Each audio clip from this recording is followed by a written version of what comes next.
Origami pesawat terbang, mari kita buat. Siapin kertas HPS ukuran A4. Lipat bagian kanan ke kiri. Lipat bagian kiri ke tengah. Putar kertas. Lipat bagian kanan ke tengah. Buka lipatan. Lipat bagian atas ke bawah. Buka lipatan.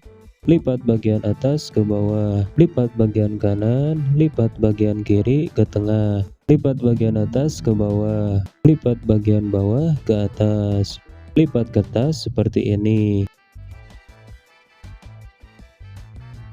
Lipat bagian bawah ke atas.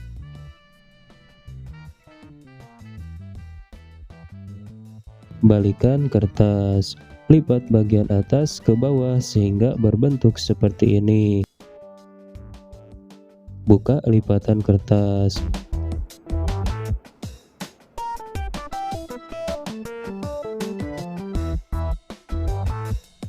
Gunting kertas seperti ini.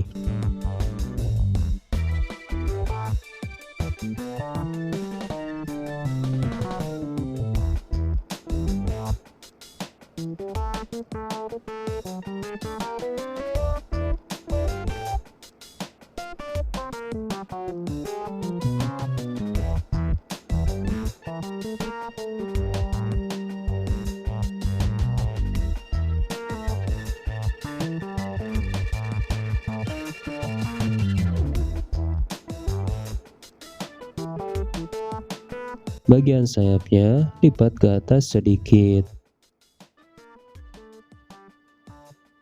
Kemudian rapihkan dan origami pesawat pun selesai.